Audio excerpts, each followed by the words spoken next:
किसी भी देश के विकास के लिए गति सबसे जरूरी है। गति से ही प्रगति है। आज 2023 में जब गति से प्रगति की बात होती है तो नाम आता है भारतीय रेलवे का। 1853 में बोरीबंदर से ठाणे तक 34 किलोमीटर के सफर से आज 1,23,000 से अधिक किलोमीटर तक भारतीय रेल का सफर शानदार रहा।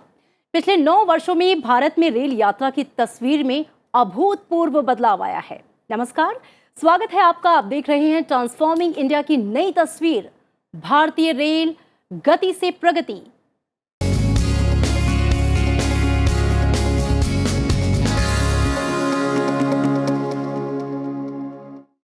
हाई स्पीड, हाई टेक, विश्व स्तरीय सुविधाएं और पर्यावरण के अनुकूल भारतीय रेल यात्रियों को उनके गंतव्य तक पहुंचाने के साथ एक विश्व स्तरीय अनुभव में बदल गई। अत्याधुनिक रेल बुनियादी ढांचे से लेकर हाईटेक ट्रेनों और रेलवे स्टेशनों तक, कवच सुरक्षा प्रणाली, इलेक्ट्रिफिकेशन से लेकर डेडिकेटेड फ्रेट कॉरिडोर तक, सरकार का लक्ष्य भारतीय रेलवे को तेज गति, समावेशी विकास और कनेक्टिविटी का सबसे बेहतर जरिया बनाना है। भारत की जीवन रेखा भारतीय रेल शहरों, गांवों, राज्यों, लोगों और संस्कृतियों को जोड़कर विविधता से भरे हमारे देश का एकीकरण कर रही है। रेलवे दूर दराज के इलाकों, खासकर कि पूर्वोत्तर को देश के दूसरे हिस्सों से जोड़ने में अहम भूमिका निभा रही है। वंदे भारत जैसी आधुनिक सुख सुविधाओं से सुसज्जित ट्रेनों और स्वदेशी रूप से अत्याधुनिक बुनियादी ढांचे का निर्माण करके आत्मनिर्भर भारत की नई इबारत लिख रही है भारतीय रेल, जो भारत को अपने सतत विकास लक्ष्यों को पाने और 2030 तक शुद्ध शून्य कार्बन उत्सर्जन हासिल करने के मिशन पर भी है। भारतीय रेलवे पीएम गति शक्ति योजना और नेशनल लॉजिस्टिक पॉलिसी के की ड्राइवर्स में से भी एक है। तो भारतीय रेलवे की कहानी और नए भारत के निर्माण में इसके योगदान पर आज ट्रांसफॉर्मिंग इंडिया के इस अंक में हम विस्तार से चर्चा करेंगे। और मेरे साथ संसद टीवी के स्टूडियो में बेहद खास मेहमान मौजूद हैं। सबसे पहले आपसे उनका परिचय करवा दूं। मेरे साथ मेरे बगल में के सीताराम सर हैं। आप एडीबी इंस्टीट्यूट टोक्यो से हैं। K Sitaram from ADBI visiting professor, university of Tokyo, Japan and special adviser to East Japan Railways company JR East for India High Speed Rail. He is also co-chairperson of the Special Interest Group on High Speed Rail in the World Conference on Transport Society.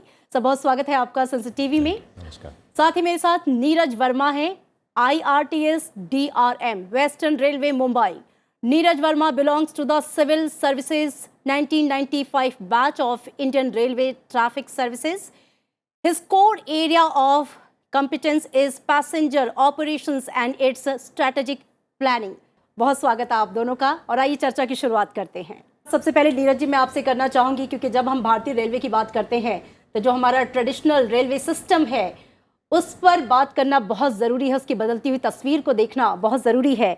देश की lifeline Indian railway की तस्वीर को जिस रूप में आज हम देख रहे हैं, टेक्निकल एंड प्रोसेस इनोवेशन ने हाल के वर्षों में भारतीय रेलवे को कितना आधुनिक बनाया है।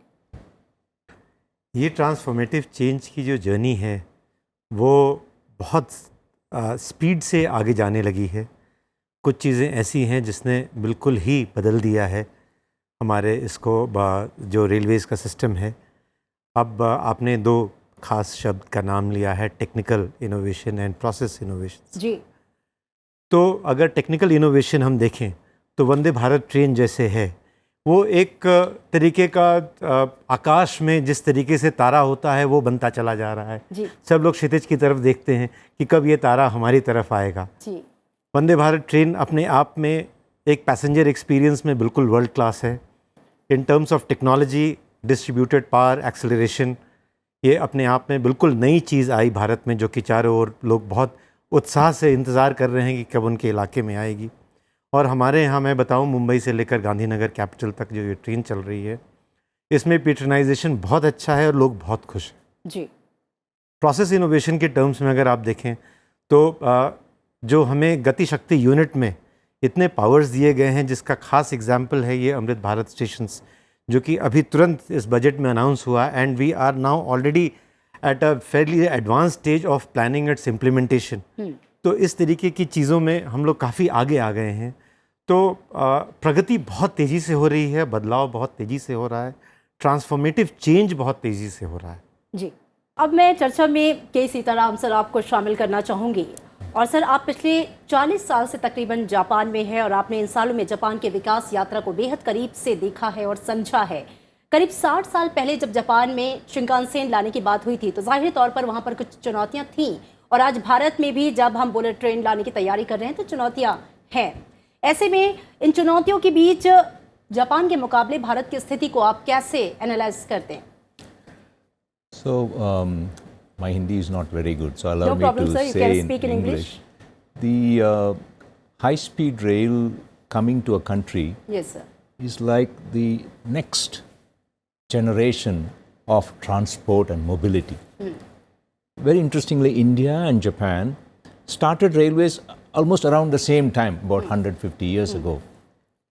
And Japan started this high-speed rail around 1960s. And that's the time they hosted the Olympics. So it is like a great push for the country to leap into the economic prowess. I see the same pattern coming for India now. We have announced the Atmanirbhar Bharat to become a developed country by 2047, and high-speed rail is a very important component of it. We have to do it, we will do it, but we can learn now from other countries who have walked this path for more than 40 years, and we can learn good ideas from them. We can do even better, faster. As Neeraj was saying now, we can do things better because technology is available, information is available, much better than the past. Yes sir. और Neeraj sir, Vande Bharat express के आने के बाद भारतीय rail की जो गति है और जो प्रगति है उसमें जो ड्रास्टिक चेंज आया है उसको हम पैसेंजर्स जो हैं वो महसूस कर रहे हैं, देश महसूस कर रहा है। क्या देश में जो दूसरी ट्रेनें हैं उनकी भी स्पीड, उनकी भी टेक्नोलॉजी, उसमें भी जो सुख सुविधाएं हैं उसको एक दूसरे लेवल पर लाने के लिए विचार किया जा रहा है, और हाँ तो उसके लिए क्या प्लानिंग है? इनफैक्ट अमृता जी, मैं एक स्टेप आगे जाऊंगा कि वंदे भारत तो of course is a flagship train, but इसके अलावा भी बहुत सारे पैसेंजर एक्सपीरियंस में ये किया जा रहा है। जैसे हमारे राजधानी मुंबई, दिल्ली राजधानी में हमारे पास ये तेजस स्मार्ट कोचेज़ हैं। इन स्मार्ट कोचेज़ में नॉट ओनली हम IoT को डिप्लॉय करके प्रिवेंटिव मेंटेनेंस एस्पेक्ट को इंक्रीजिंगली अडॉप्ट कर रहे हैं, बट हमारे पास जो इंक्रीजिंग पैसेंजर इन्फॉर्मेशन है वो हम पैसेंजर्स तक आगे पहुंचा पा रहे हैं। और इस तरीके की बहुत सारी टेक्नोलॉजी को हम actually day to day working में इम्प्लीमेंट कर रहे हैं। बट ये तो आप कोचिंग मतलब जो एक पैसेंजर अपने जब कोच में जाता है तो सोचता है, बट उसका जो राइड है, जो हमारा ब्रिज स्ट्रेंथनिंग वर्क्स हो रहे हैं, जो हमारे थिक वेब स्विचेस लग रहे हैं, जो हमारी एडवांस सिग्नलिंग हो रही है, उसके कारण जो हमारा ट्रांजिट टाइम है वो भी धीरे धीरे कम होता जा रहा है और वो कटता जा रहा है। अब इनफैक्ट 130 से हम 160 की तरफ कदम बढ़ाते जा रहे हैं, और हमें उम्मीद है कि बहुत जल्दी ही हम लोग 160 के लिए भी रेडी रहेंगे कि हम ट्रेन को चला सकें। बिल्कुल, और हम सभी को उसका इंतज़ार रहेगा sir. Sitaram sir, HSR Innovation Center has been set up for infusing innovation in HSR system development. How it's going to help in imparting efficiency in traditional railway system, and also I want to ask the planning for capacity building so that Indian can develop indigenously. So high-speed rail is a total system by itself.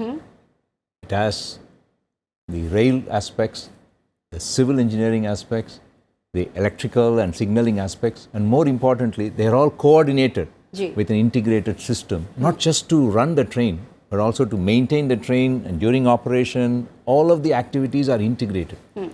Now, this will pose new challenges, and this has to be also integrated with the other parts of the existing railway system. So, the National High-Speed Rail Corporation in India, they decided to set up this High-Speed Rail Innovation Center, where they partner with universities. All the IITs and various NITs have been already invited. They participate, and they are doing research projects on specific technical as well as other problems which can be solved, so that we can indigenize eventually not only the solutions but the way we build and operate high-speed rail. So this will be a long journey, but it will be a very good journey, because we will be building high-speed rail for another 50 years. We are now building the first 500 plus kilometers. We may need several thousand kilometers of high-speed rail to be built across the country. It's a bit like exactly what we have done with the highways network. So the Innovation Trust can create this platform where young people, researchers, businesses all can collaborate in a mutually friendly manner and really create new opportunities for everybody. बिल्कुल।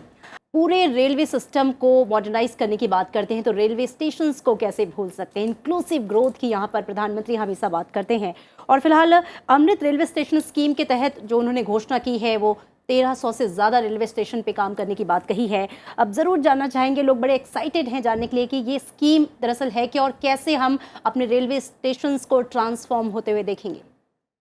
Railway stations का transformation का जो process है Amrit Bharat station scheme में, वो बहुत ही comprehensively सोचा गया है। वो एज अ सिटी सेंटर के रूप में सोचा गया है। रेलवे स्टेशन एक मुंबई शहर को अगर मैं आपको एग्जांपल दूं, क्योंकि मैं मुंबई का DRM हूँ जी, तो पूरा मुंबई या तो ईस्ट या वेस्ट के नाम से जाना जाता है। जी। या बांद्रा वेस्ट में रहते हैं या बांद्रा ईस्ट में रहते हैं। वो इसलिए क्योंकि इन दोनों के बीच से एक रेलवे की लाइन गुजरती है और वो आपको बताती है कि आप किस तरफ रहते हैं। बट ये जो अमृत भारत स्कीम है जिसके तहत फुट ओवर ब्रिजेस बनाए जाएंगे, फुट ओवर ब्रिजेस को सिटी सेंटर के रूप में इस्तेमाल किया जाएगा। इसमें जो हमारा सर्कुलेटिंग एरिया है, जो स्टेशन के बाहर का एरिया है, वहाँ पे इम्प्रूव्ड पार्किंग रहेगी। वहाँ पे जो लोगों का आना जाना, व्हीकल्स का आना जाना है, उसको इम्प्रूव किया जाएगा। साइनेजेस और लाइटिंग इम्प्रूव किया जाएगा। जो जब एक पैसेंजर स्टेशन के भीतर आता है तो उसका जो ओवरऑल एक्सपीरियंस है, that will again undergo a transformative change, that there be far improved waiting areas and station के जो सर्फिसेज हैं, प्लेटफॉर्म सर्फिसेज हैं, उन लोगों को इम्प्रूव किया जाएगा।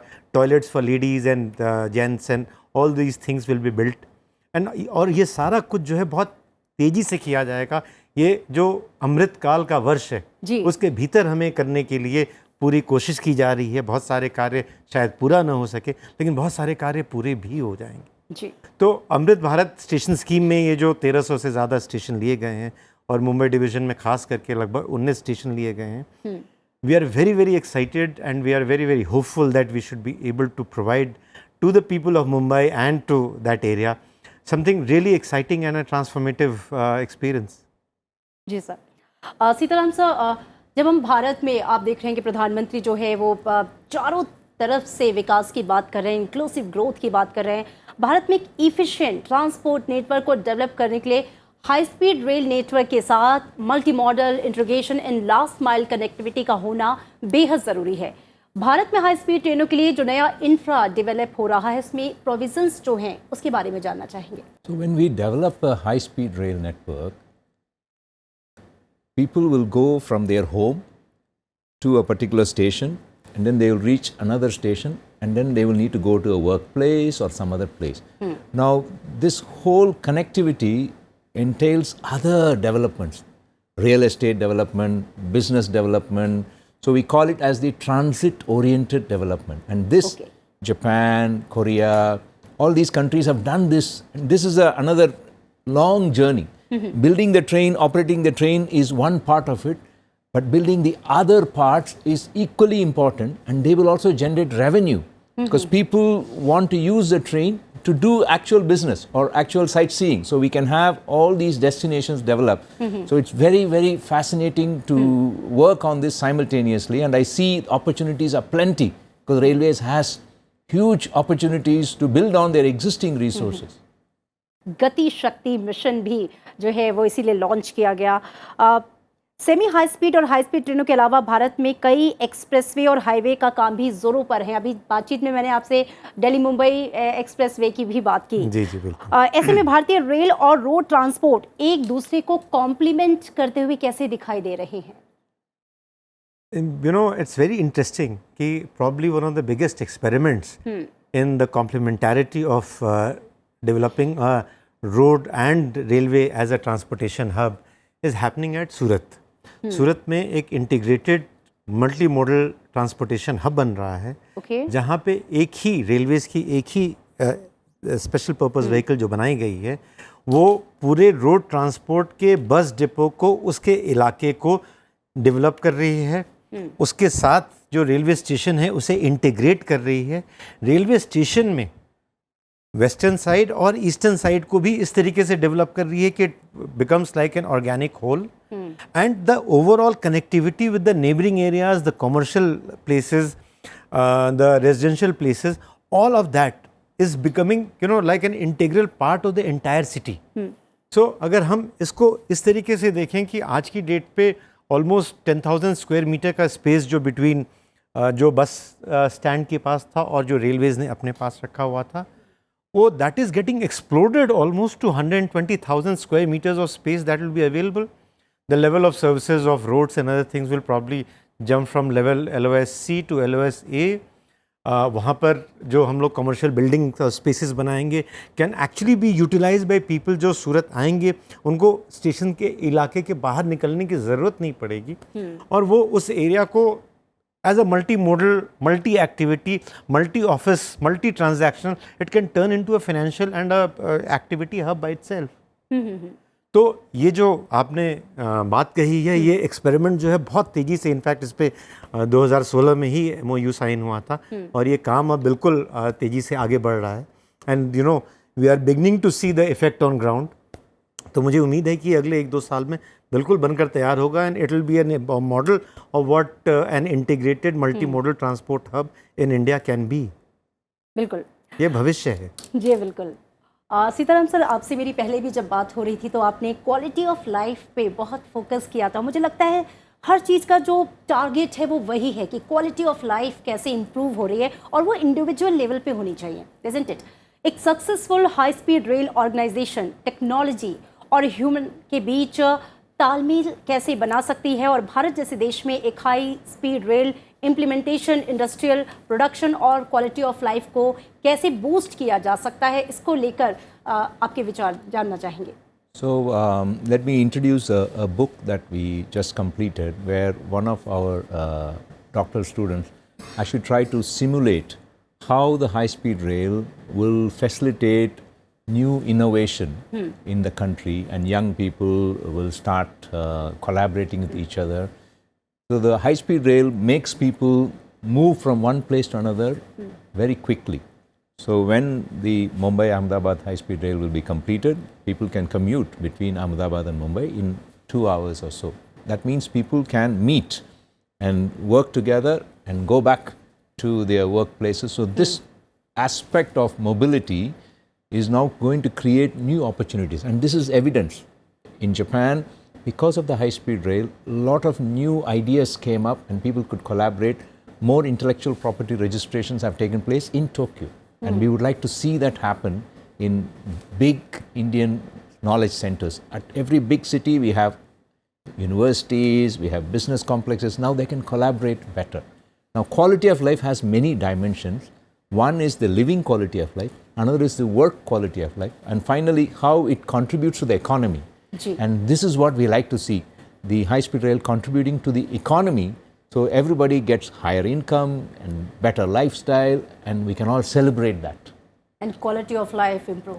नीरज सर, जब मैंने अपना इंट्रोडक्शन दिया था तो मैंने बात की थी कि जो सतत विकास लक्ष्य हैं 2030 तक, जो भारत का शुद्ध शून्य कार्बन उत्सर्जन है उसे भी शून्य पर लाने की बात जो है, उस दिशा में भारतीय रेल काम कर रही है. जी. तो जो इलेक्ट्रिफिकेशन हुआ है, जो अब तकरीबन 100% के आसपास होने की राह पर है, सवाल यही है कि भारतीय रेलवे के डीकार्बनाइजेशन के लिए जो उपाय हैं वो क्या किए जा रहे हैं. एक तो इलेक्ट्रिफिकेशन, उसके अलावा जो स्टेप्स उठाए जा रहे हैं वो क्या है? इलेक्ट्रिफिकेशन का तो आपने बता ही दिया, because it has been announced from various platforms that Indian railways will have zero net carbon emission by the year 2030. It's a huge target. जी. But everybody in the system is working towards it. I can tell you what small steps that we are doing over Mumbai division. That हमारे पास almost 20 से 22 12 metre के चौड़े, 12 metre काफ़ी चौड़ा होता है, वो फुट ओवर ब्रिजेज़ हैं. Okay. जो कि एक दूसरे को एक किनारे से दूसरे किनारे तक कनेक्ट करते हैं, अलग अलग प्लेटफॉर्म को कनेक्ट करते हैं.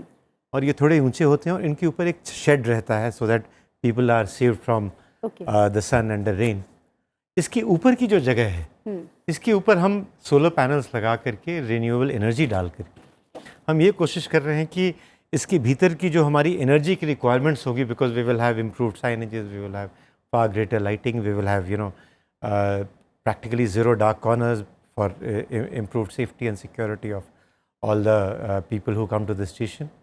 So इस तरीके से हम, we will be having far greater lighting, yet net zero emission in terms of what will be as an impact over the environment.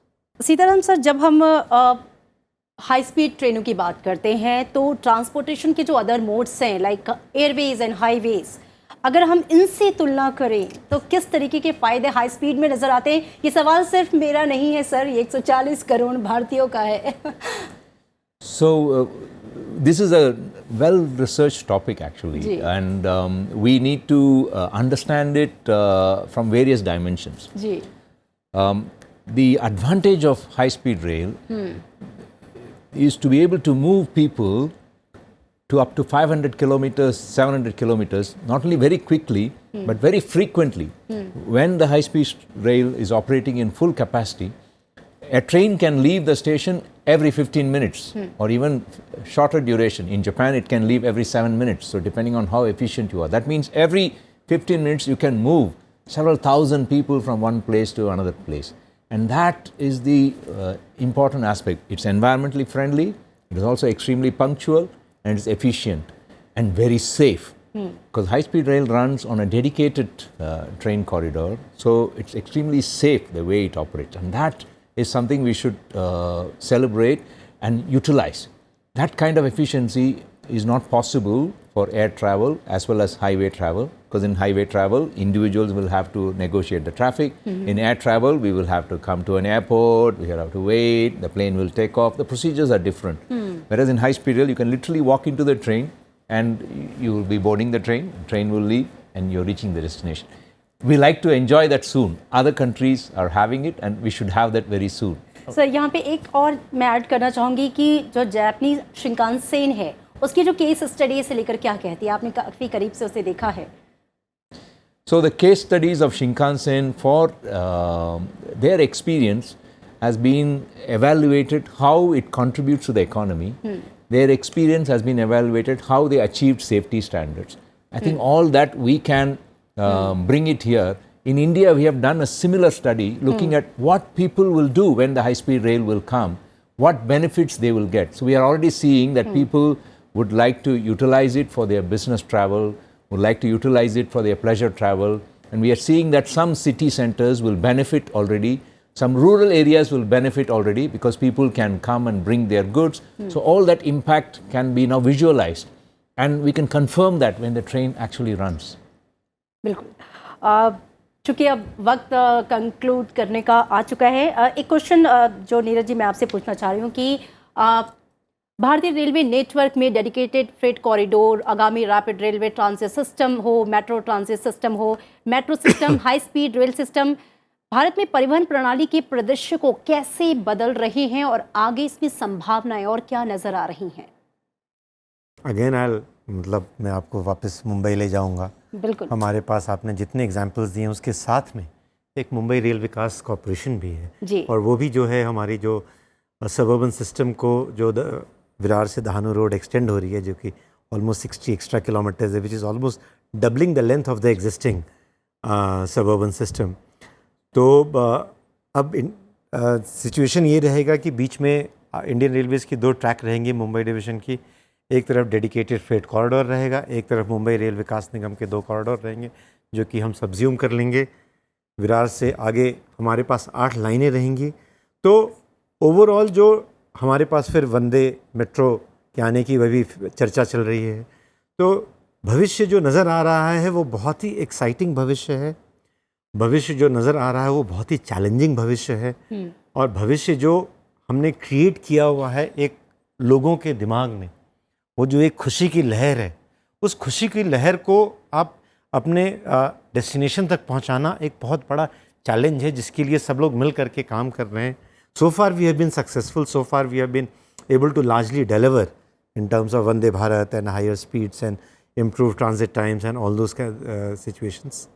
But we are really, been passing through very exciting times.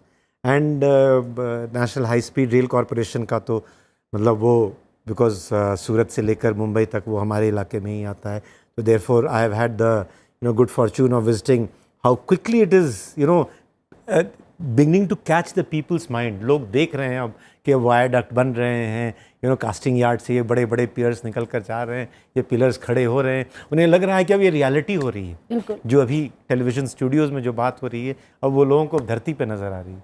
तो ये एक बहुत बड़ा challenge है कि किस तरीके से लोगों की जो खुशी है उसको हम लोग ट्रांसफॉर्म करके एक सॉलिड वे में डिलीवर कर पाएंगे। बिल्कुल। और प्रधानमंत्री हमेशा कहते हैं संकल्प से सिद्धि तक, तो चूंकि संकल्प ले लिया है इंडियन गवर्नमेंट ने, तो सिद्धि जो है वो हो रही है। चूंकि आपसे क्लोजिंग रिमार्क आपकी तरफ से सीताराम सर, आप जापान से आए, वहाँ की शिंकानसेन, और चूंकि इंडिया में बुलेट ट्रेन के लिए आप स्पेशल एडवाइज़र भी हैं, तो आपके रिमार्क बहुत इंपॉर्टेंट है, खासकर future bullet train in India. So as I told you in the beginning, when Japan built the bullet train, they hosted the Olympics. I am wishing and waiting that India will host the Olympics, because there's empirical evidence, like a fun story. Every country that hosted the Olympics also built the bullet train before they hosted the Olympics. So I'm waiting for India to host the Olympics very soon. और हम सब ये उम्मीद करते हैं कि ये जो इंतज़ार है वो जल्द ही ख़त्म हो और भारत में जो हाई स्पीड रेल है वो दौड़े।